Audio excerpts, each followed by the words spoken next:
Welcome, foolish mortals, to another episode of the HitchHiking Host Show.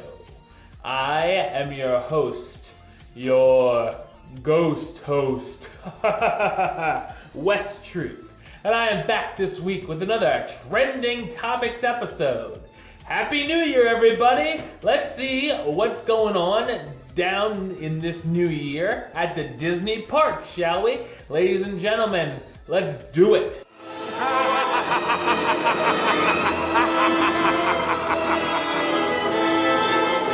Alright, well, we all knew it was coming. This week we said our final goodbyes to an old friend as the Twilight Zone Tower of Terror at Disney's California Adventure, not the one in Florida, everybody, the one in California, closed its doors for good on January 2nd, 2017. Fans certainly turned out in droves as the wait time for the attraction were beyond 3-hour waits at times and saw the line go down past the Hyperion Theater. Those in line at park closing were still allowed to ride past the time, which was probably still a good 3-hour wait. Feelings are mixed on the attraction replacing the tower, of course, Guardians of the Galaxy Mission Breakout, which is set to open this summer, but seeing now as the tower is gone, let's all hope the ride is good. Let's hope they didn't replace it for crap, right? Now, I've gone on about this for episodes and episodes and episodes. We've talked about this before on the show, so we knew it was coming. It's finally here. It's definitely sad to see the Tower of Terror in California closed. I know I can still go on in Florida, but not everybody out in California who lives out there wants to go to Florida all the time. So, you know, it is what it is, guys, I guess. But we definitely will miss the Twilight Zone Tower of Terror, the California version. And let's hope that Guardians of the Galaxy will be an awesome ride. That's all we can do, is hope. All right, now we're going to head over to Walt Disney World again, where Walt Disney Parks have been testing phased openings in a number of forms over the years, and for the most part, the procedure has worked well. And those phased openings have been in place at Epcot and Disney's Animal Kingdom for some time now, and even here and there at Disney's Hollywood Studios.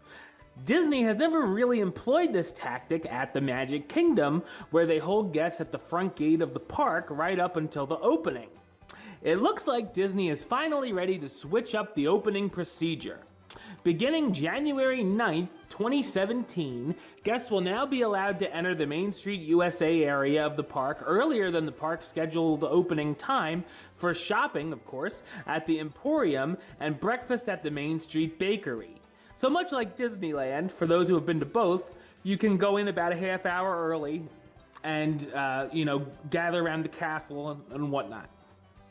Guests with early morning dining reservations for breakfast at Be Our Guest and the Crystal Palace will also be able to enter with these guests and can see a cast member about walking further into the park for their dining reservation.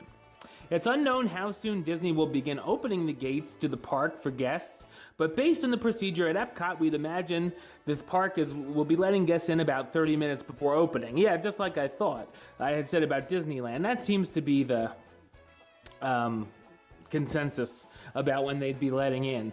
I think it's a fine idea, but one thing that changes, ladies and gentlemen, hold on, because then we go to our next point of news. That changes one of the most recent traditions at the Magic Kingdom, the park opening show. Currently, guests who wake up early are able to see a short show at the Magic Kingdom Main Street USA train station, featuring their favorite characters welcoming them to the park. However, now that the Magic Kingdom will be allowing guests into the park officially before it opens, it looks like the train station show is unfortunately going to be canceled and will have its last performance this week. However, the good news is that Disney will be debuting a brand new show actually inside the park now that guests will be able to hang out on Main Street USA prior to the park opening. Beginning next week, a new welcome show will officially open the park for the day on the Castle Forecourt stage, which is the same stage where they play Mickey's Royal Friendship Fair. A royal herald will appear at the park opening to deliver a proclamation and welcome a few familiar characters to the stage, officially opening the park so that the magic can begin. That's right, ladies and gentlemen. So, that's a tough one, because I love the welcoming show in the morning at the Magic Kingdom. It just gets me right into the mood to go into the park and have a glorious day. But, the things that are a pain about that show is that everybody is trying to get in. There's a large crowd gathered around. Sometimes it's hard to see. Sometimes you're being pushed. Sometimes you got somebody's grandma's hand up your butt. It's quite a pain in the butt. I've videotaped it a numerous amount of times, and you always hear someone that works there, move forward, the whole time. So it's sort of like, and they're like, push your way forward. I'm like, I can't push my way anymore. I'll be up in this woman's hair, So at least this will give more space, if anything, to, if it's gonna be around the castle. Yeah, I kind of like the idea. In a way, I'm gonna miss the train show at the welcoming show at the morning, but let's hope, just like the other, with one thing going away, let's hope what's replacing it will be just as good. So you better believe I'll be checking out the castle show that's gonna open the day for the park, and I'll be putting it right on this show when I see it. As soon as I get a video, I'll be giving it a little bit of a review. Maybe next week's for next week's show. We shall see. Now we're gonna park hop over to Epcot, where it's hard to believe, but next Friday, the inaugural Epcot Festival of the Arts kicks off on January 13th and will take place every weekend until February 20th. In addition to all of the art on display and food booths that will have tasty treats to offer, there will also be a number of Broadway talent performing at the American Garden Theater during the event, including Ashley Brown and Josh Strickland performing songs from Beauty and the Beast, Tarzan, Mary Poppins, and The Little Mermaid, all the Broadway versions, January 13th and 16th and 20th and 23rd. For the January 27th through the 30th and February 3rd through the 6th, Carrie Butler and Kevin Massey will be performing songs from Beauty and the Beast, Tarzan, Newsies, and Aladdin. And finally, February 10th to the 13th and the 17th to the 20th, Kissy or Chrissy? I'm not sure, whatever. Kay Simmons and Alton Fitzgerald White will be performing songs from Disney's The Lion King, Aida, Aladdin, and The Little Mermaid. Performances will begin at 5:30, 6:45, and 8 o'clock on the PM, of course, Friday through Monday of each festival weekend. Also, a new dining package that includes guaranteed seating for these performances will be available. Reservations for the new meal and performance combination are now available via the phone. Kiss me through the phone. 1407 WDW Dine, and guests can choose between having breakfast, lunch, or dinner as part of the package. No matter which meal you choose, dining package holders will enjoy either a 3-course meal or a full buffet, as well as guaranteed seating for the 8 o'clock p.m. concert of that day. Prices range from $39 to $69 plus tax. For adults, $23 to $41 plus tax for children aged 3 to 9. Through reservations, the reservations are not available yet online. They should be in the next few days. So if you're interested in booking one of those meal reservations to check out one of the concerts, you got the info there. And, maybe next year they'll call me to perform, because I must have missed the message. Earlier this year, the world was shocked when churros were completely removed from Disney's Animal Kingdom with basically no warning. But this week, churros returned to the park and are now available at Dino Bites Snacks in Dinoland, USA for $4.29. So if you got the craving for churros, you know where to find them. All right, well, on to the next story. We're going to park, well, no, we're not going to park hop. We're going to take a trip over to Disney Springs, where the Characters in Flight balloon at Disney Springs is closing for a short refurbishment this month, from January 9th through the January 13th, reopening to guests on January 14th, 2017.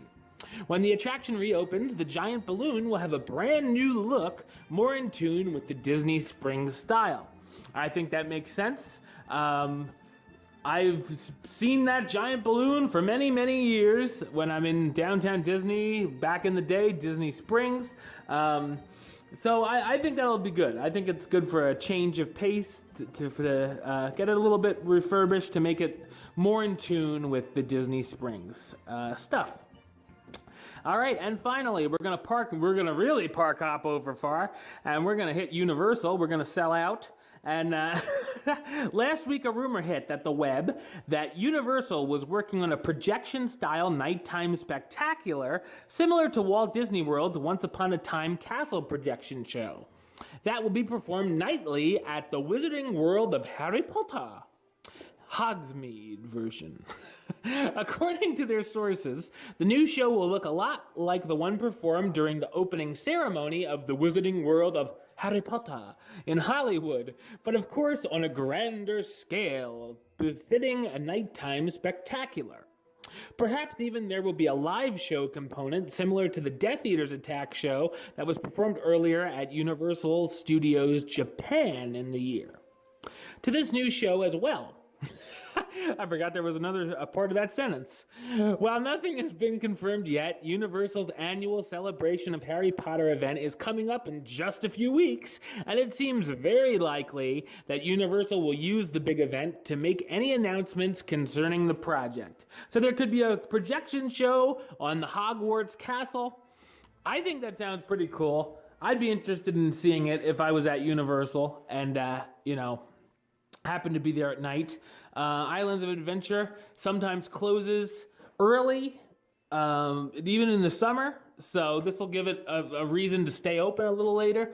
Sounds like a good idea to me. All right, well, that's the show. I'll be back with another trending topic show next week, and I'm hard at work on another Hitchhiking Host Show 101. This one is long, so it's taken a while for me to get through all the history, but there will be one up very shortly, most likely this week. But until then, don't forget to subscribe right here on YouTube, youtube.com/HitchHostShow. You can like the show on Facebook, facebook.com/HitchHostShow. Follow on the Twitter at HitchHostShow. And if you want to listen to the show, or you are listening to the show, you can do so over on Podbean, hitchhostshow.podbean.com, or search on iTunes or Stitcher under West Troop or the Hitchhiking Host Show. Until next time, don't forget to hurry back for the next episode. See ya.